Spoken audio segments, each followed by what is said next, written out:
संविधान में न्यायपालिका भी एक लोकतंत्र में बहुत ही महत्वपूर्ण हिस्सा है। तो अगर न्यायपालिका की बात करें तो विशेष तौर पर उच्च न्यायालयों में प्रायः अंग्रेजी का उपयोग ही देखने को मिलता है। अदालती कार्यवाही और फैसले हिंदी में किए जाने की मांग भी बढ़ रही है। इस पर आपकी क्या राय है? नहीं, एक तो जो सबसे बड़ी बात होनी चाहिए वो न्यायालय हो या कोई संस्था हो, यदि वहां पर जो उसका लोकल है, जैसे हम हैं वहां, तो हमारी बात को, हमारी जो समझ है उस समझ को हमको भी समझने की आवश्यकता है।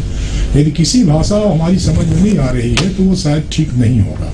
इसीलिए अभी जो बातें हो रही हैं हमारे मध्य प्रदेश में, अभी जो हुआ है कि मेडिकल कॉलेज में भी हिंदी का समावेश किया गया है, और जो नई शिक्षा नीति माननीय मोदी जी द्वारा लाई जा रही है उसमें हमारी प्रारंभिक शिक्षा को मातृबोली से जोड़ करके देखा जा रहा है। तो सबसे बड़ा सवाल यही है कि अंग्रेजी भर का सवाल नहीं है, सवाल ये है कि जहाँ जैसी बात हो सकती हो या जो लोगों के सामान्य भाषा में समझ में आ सकती हो उसका उपयोग करना चाहिए।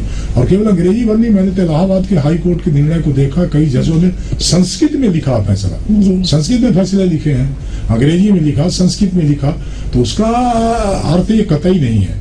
दूसरा ये कि अंग्रेजी भाषा तो आज है ना, अंग्रेजी भाषा कब आई? पहले से तो है नहीं, सनातनी भाषा हमारी है नहीं, वैदिक काल की भाषा है नहीं, पौराणिक काल की भाषा नहीं है, तो ये तो भाषा आज आई है। तो ऐसा नहीं है कि यदि उस भाषा का हम इस्तेमाल नहीं करेंगे तो कोई ऐसा कोई परिवर्तन हो जाएगा कि किसी के, तो जिस तरह से भाषा अभी कम समय की, कम उम्र की है, तो हमारी भाषा को और ताकत देने की आवश्यकता, और मजबूत करने की आवश्यकता है। और हिंदी भाषा को तो खास तौर पर हमें पूरे देश की एक संयुक्त रूप से जुड़ने वाली भाषा के रूप में उसको आगे ले जाना चाहिए।